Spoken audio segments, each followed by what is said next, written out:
Be seated, please. Thank you.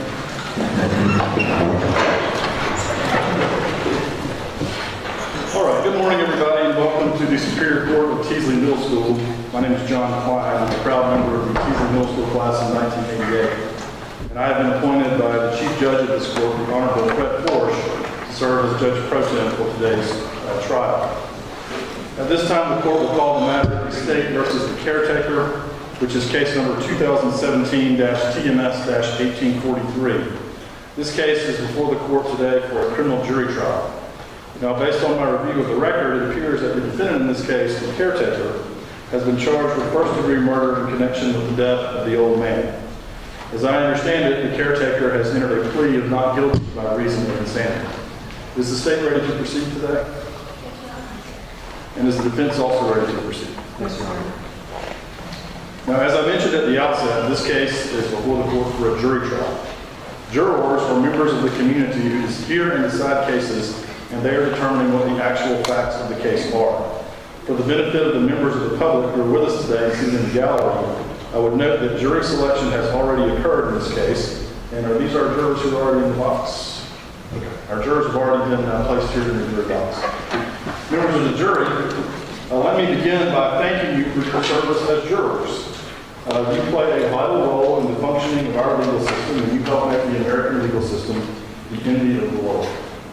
I'd also like to give a quick overview for the parties and the attorneys, the jurors, and the members of the public as to how today's trial will be conducted.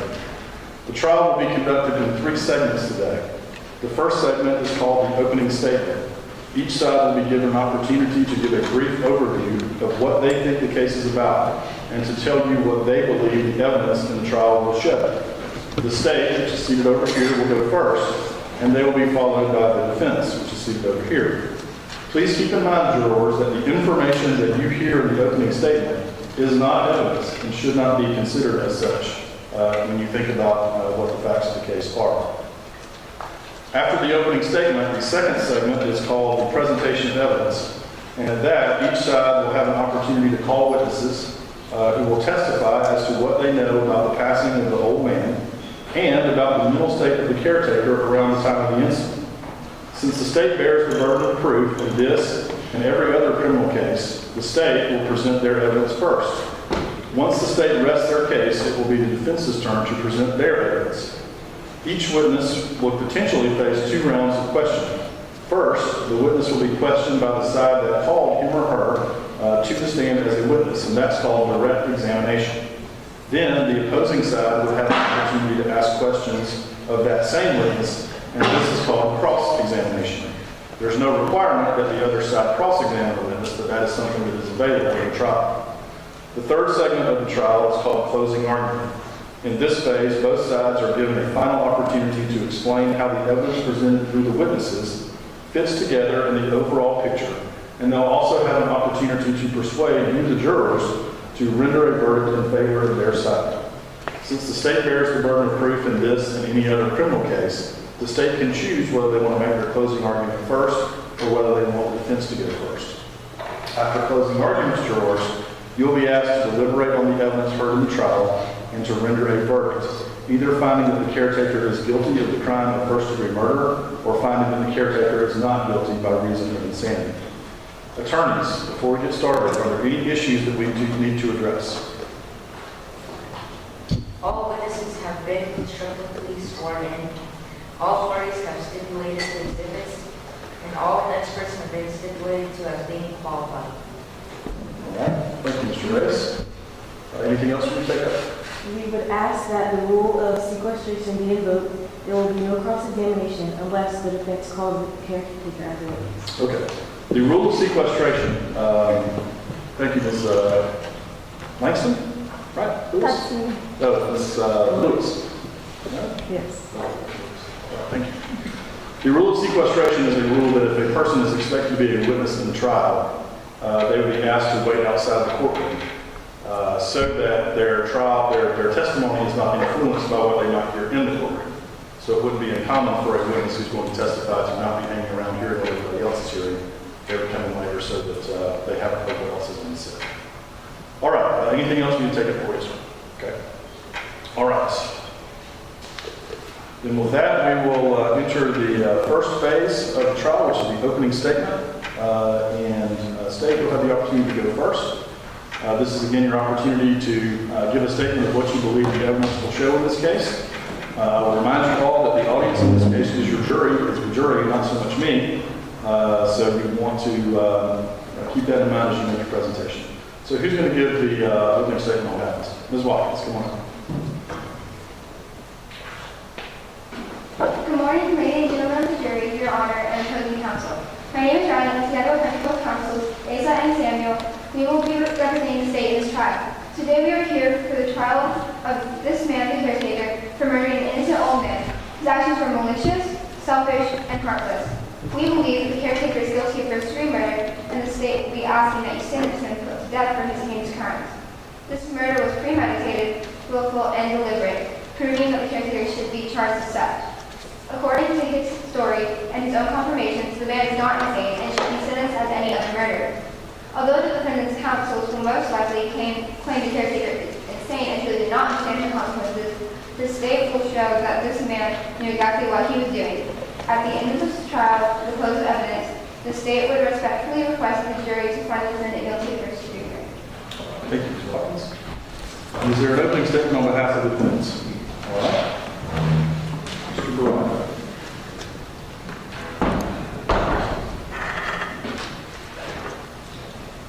Hello, jury of the state of Georgia. I am Jake Baraka, the lead attorney for the side defending the caretaker. With me this morning are my co-counsels, Olivia, Lene, and Maddie. The case before you is a matter between the state and the caretaker. We are not here to discuss whether or not he murdered the old man, but rather to show he was not in stable mind as he committed the act. We are going to convince you, the jury, that beyond a reasonable doubt, the caretaker is insane and should not be charged for the unfortunate incident. The other side may argue his methodical planning and attitude proves him no more than a common killer, but the repeated statements of him not being insane, particularly in the case of these words being followed by the murder of a man, may make drawing conclusions to his insanity a little easier. As we progress in revealing information about this troubled man in his case, we hope you will find him not criminally responsible for the murder of the old man. All right, thank you, Mr. Brewer. All right, that concludes the first segment of the trial, which is opening statement. We're now to the presentation of evidence. State, you can call your first witness. I would like to call Officer Logan Cable to the stand. All right. Mr. Bailiff, if you would fetch the officer, please.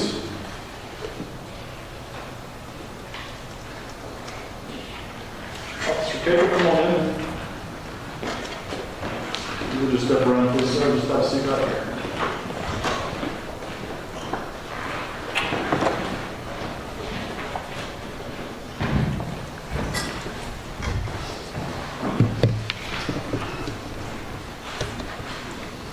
All right, Ms. Watkins, the witness is you. Officer Cable, can you tell us how long you've been a police officer? 14 years. Did you get called to the old man's home on the night of October 19, 1843? Yes, I want to call that time. Can you describe the scene?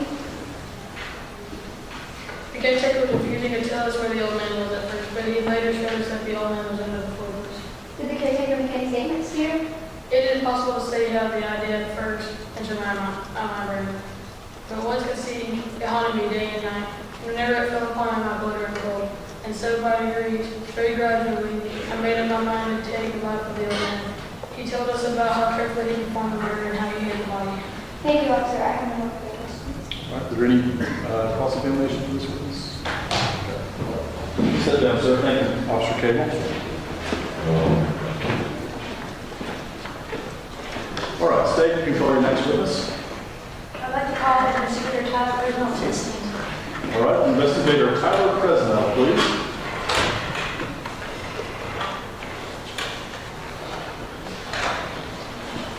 All right, Investigator Presnell, please step around here.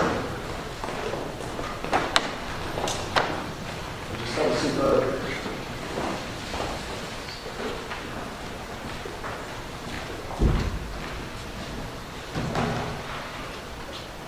All right, Mr. Becker, the witness is you. Investigator Presnell, how long have you been a crime scene investigator? 10 years. On the night of October 19, 1843, did you call to the old man's house? Yes, I arrived on the scene and found the body of the old man under the floorboards. Were you able to create a 3D replication? Yes, by using photos and notes, I was able to recreate the scene using Microsoft Paint 3D. At this time, the state would like to introduce Exhibit 1. All right.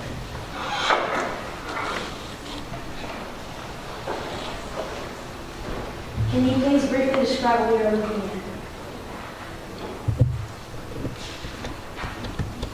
The scene that we recreated is of a man's living area located in the old man's residence. In the scene, the caretaker is throwing the chair across the room as reported by the local police.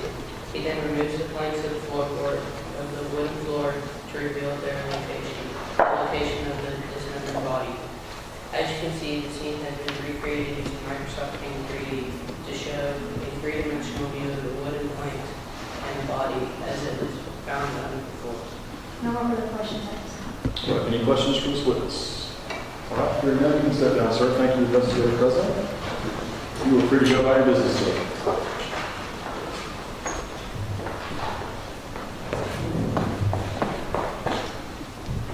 All right, State, you can call your next witness. I would like to call up John Gilbert as the stand. All right, John Gilbert, please, Mr. Bailiff.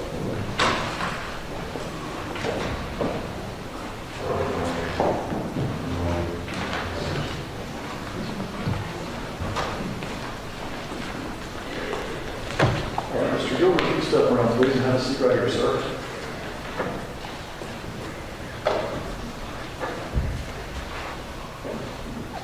Mr. Reyes, the witness is with you.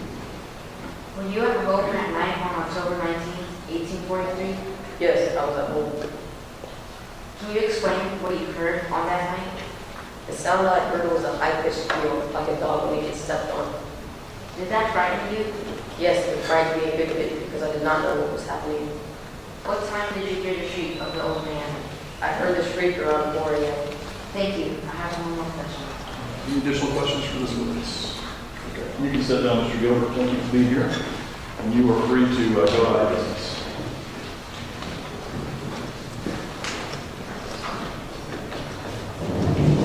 All right, State, are there any additional witnesses you wish to call? All right, call your next witness. I'd like to call Dr. Hayden to the stand. All right, Dr. Hayden Ford, please. Dr. Ford.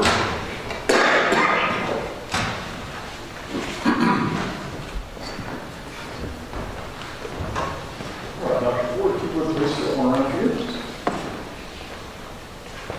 You have a seat right there, sir.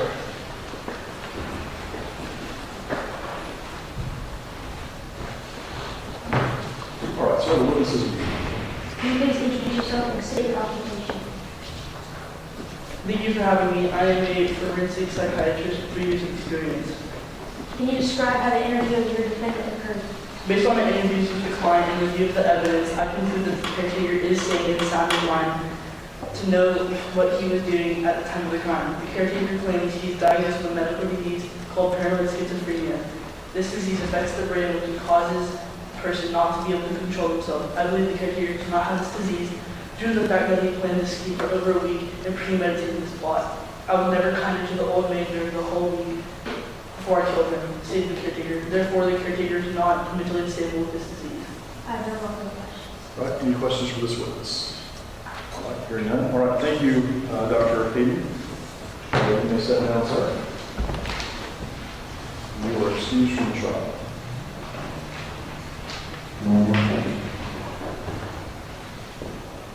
All right, State, do you have any additional witnesses you wish to call? At this time, the state representation on. All right, thank you. All right, the state has now rested its case, having presented the evidence in support of its position. That means that it is now time for the defense to present their evidence in the case. Defense, you can call your first witness. I would like to call Officer Drew Downey to the stand. All right, Officer Downey, please.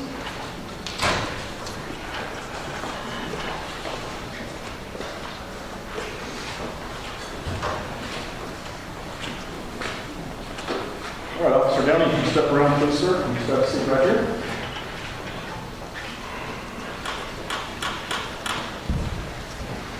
All right, Ms. Ford, the witnesses. Officer Downey, would you say that before the caretaker confessed to act, that his sporadic speech and movements would have been characteristic of a nervous man or something else? It was something else. What was he like then?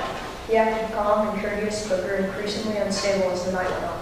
Officer, did the caretaker make any statements during your investigation? He said, "Villains, dissemble me no more. I admit the deed. Tear up the planks. Here, here, it is the beating of the city's heart." Did you record your interview with the caretaker? Yes, we did. At this time, defense would like to introduce defense exhibit 1. Did you commit the crime of the old man?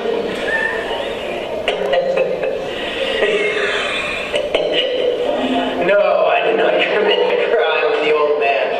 He was a nice person. I did not do any wrong to him. But the evil eye, will try. Whatever you call it.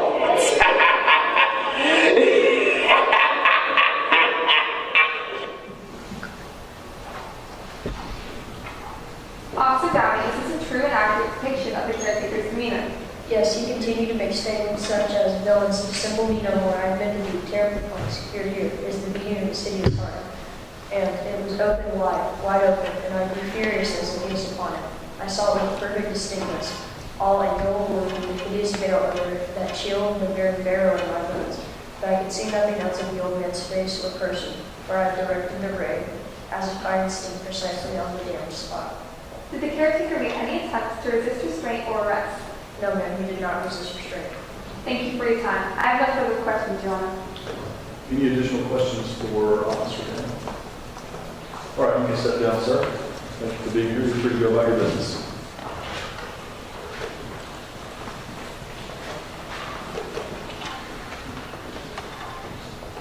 All right, defense, you can call your next witness. I would like to call Seth Corbin to the stand. All right. What was the name of the witness again? Seth Corbin. Seth Corbin, please.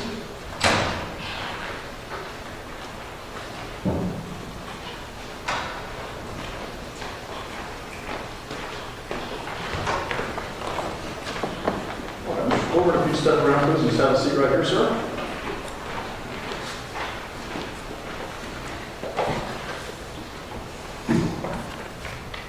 All right, the witnesses. You were the old man's other neighbor, correct? Yes, I am. Did you hear a shriek from the old man's home on October 19th, 1843? Yes, I did. About what time do you think that you heard this? It was around 4 a.m. Before this whole incident happened, did you tell that there was anything off about the caretaker? No, we were all back to normal. Thank you. I have no further questions. All right, any additional questions for this witness? All right, you can sit down, Mr. Corbin, thank you for being here. And you are free to go about your business, sir.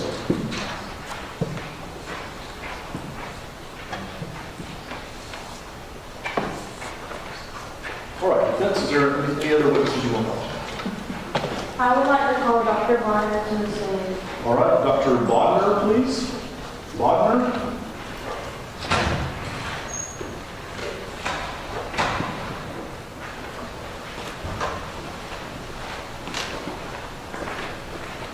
All right, Dr. Bodner, if you step around, please, and have a seat right here, sir.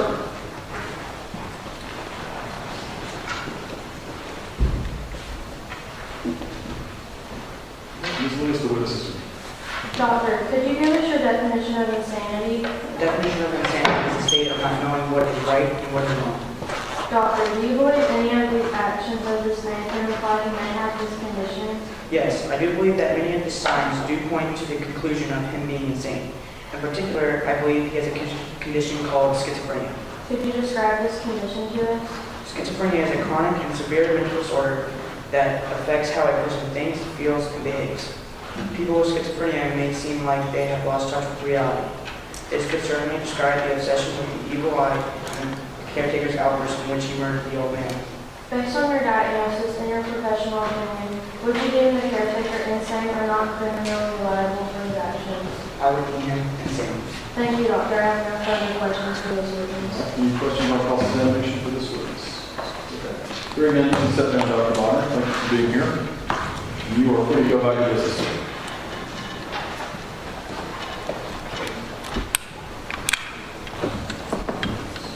All right, defense, are there any additional witnesses you want to call? I would like to call the caretaker to the stand. All right, caretaker, can you step around, please, sir?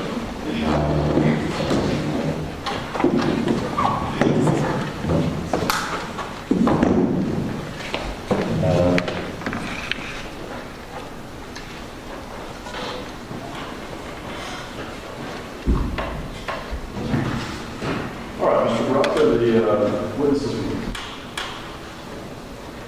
What was your job in caring for the old man? As the old man got older, I decided I was going to step in and aid him in his final years. Could you describe the old man as you knew him? He was balding, had some facial hair. The only hair he had left. He's a very kind person. The eye, the eye, the eye, the eye. What was your schedule while you were working for the old man?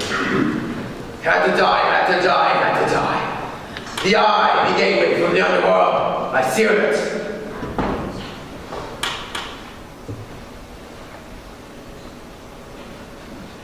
What were you trying to kill on that night? The evil! It must be killed!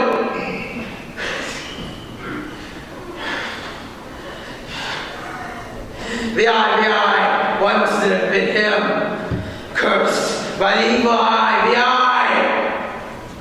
Could you describe the so-called evil eye to us and why it bothered you? The eye of the vulture! How evil! The eye, the eye! As you glance into it, the eye!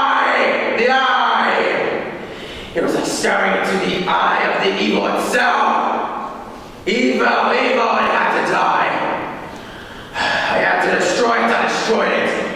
It chose me no longer. Do you serve him? Do you wish to avenge him? No further questions. All right, you would remain where you are, Mr. Caretaker. State, are there any questions for the caretaker on cross-examination? Yes. All right, Mr. Dixon, the witnesses. Isn't it true that you were kind to the old man most week before you committed the crime? Yes, I was never nicer to him. During the interview, didn't you say you should have seen how wisely I proceeded with caution, with what foresight, with what distinguishing I went to work? Yes, I think I said that. My senses indeed. Why is it only I can see the evil in the eye? The eye! No further questions. All right, you can sit down, sir.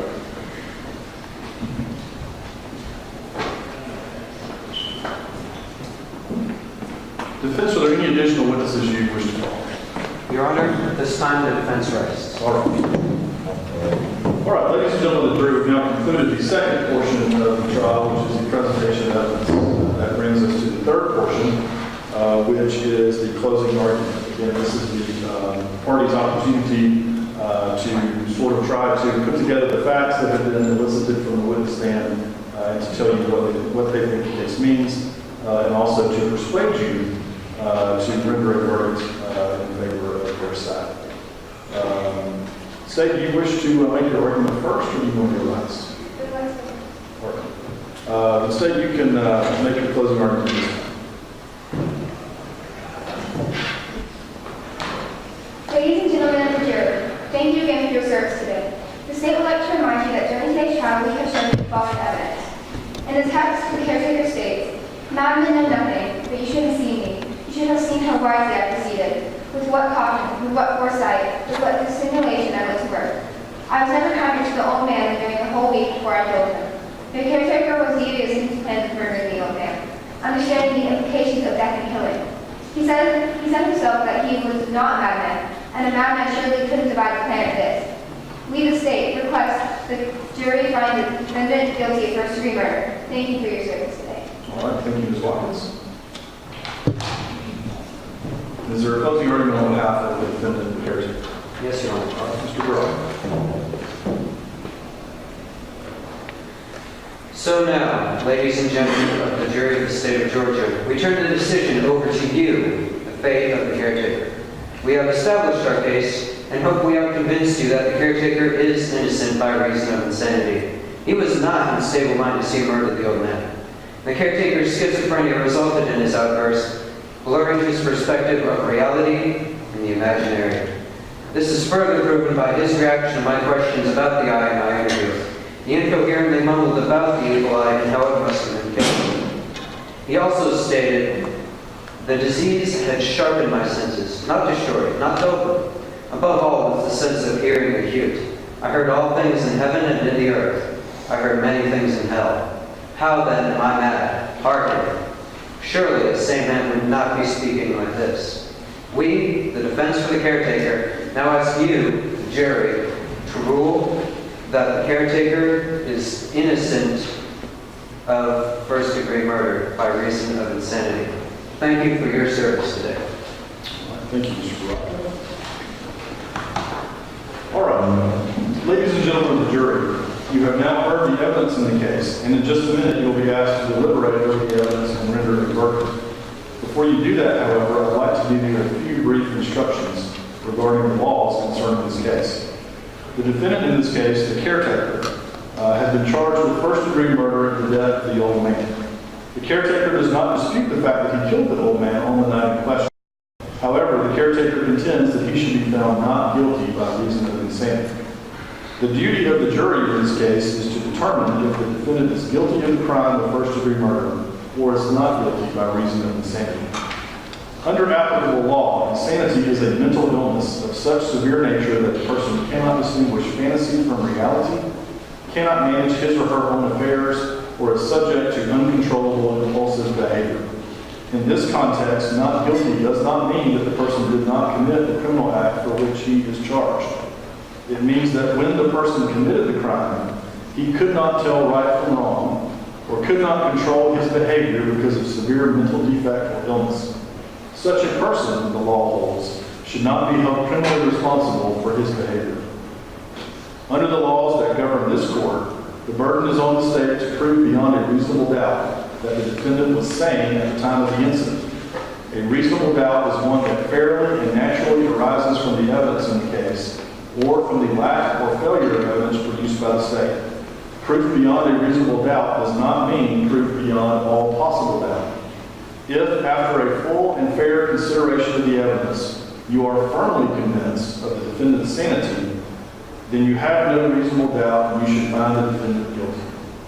But if, after a full and fair consideration of all the evidence in the case, or from the lack or failure of evidence produced by the state, you are not firmly convinced of the defendant's sanity, then you have a reasonable doubt and you should find the defendant not guilty by reason of insanity.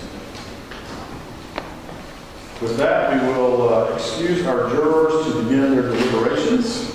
If you'd like, you can step out into the hallway there. I'll give you a copy of the instructions while you're there.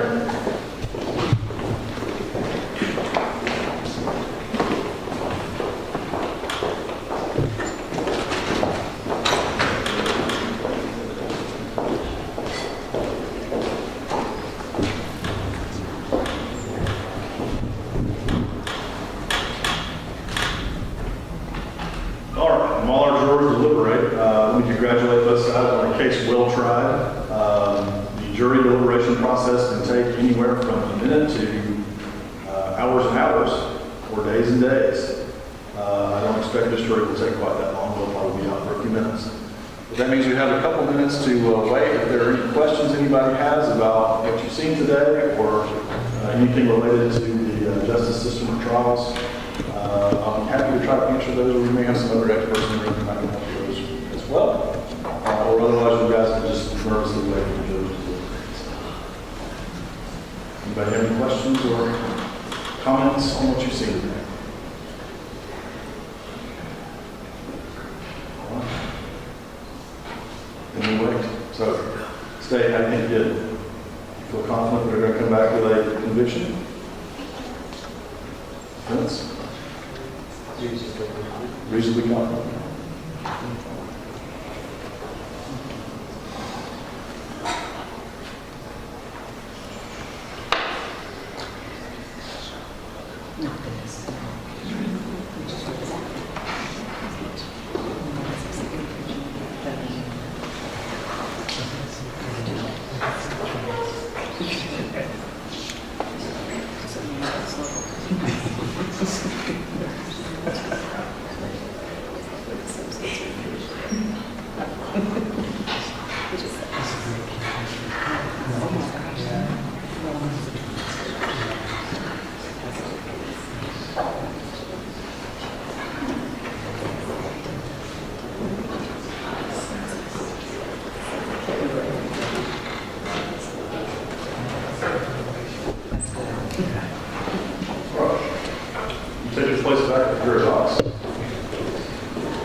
see, do we have Officers Wood and Watkins? A few folks would come forward.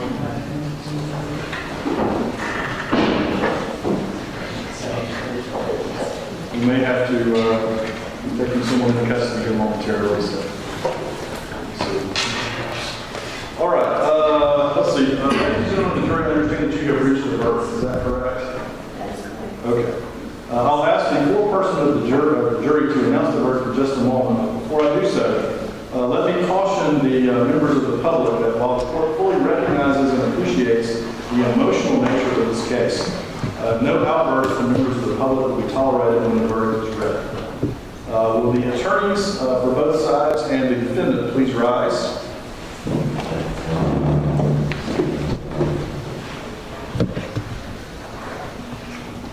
And will the foreperson of the jury please announce the verdict this time?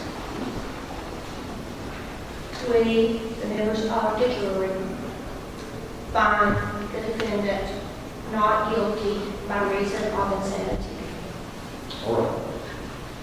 Thank you. All right, attorneys and caretaker, you may now be seated. And Officers Wood and Watkins, you all folks are excused, so thank you for your assistance today.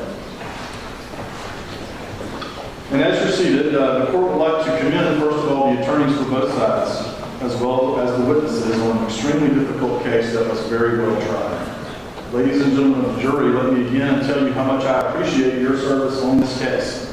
In just a moment, you'll be excused from further service. As I understand it, there are some members of the news media here who may want to discuss the case with you, and some of the attorneys and members of the public may also want to discuss the case with you as well. You are free to discuss the case with them if you choose to do so, but you are not required to discuss the case with anyone if you don't want to. So the jury, having found that the caretaker is not guilty by reason of insanity, he will be released from the trial to report to the mental hospital. And there may be further hearing requested at a later date. It may be that Ms. Reynolds or Mr. Koch have some additional instructions for the group at this time, and after that, court will be adjourned. Ms. Reynolds? No, nothing else. Okay. All right. Anything else we can take up from your side?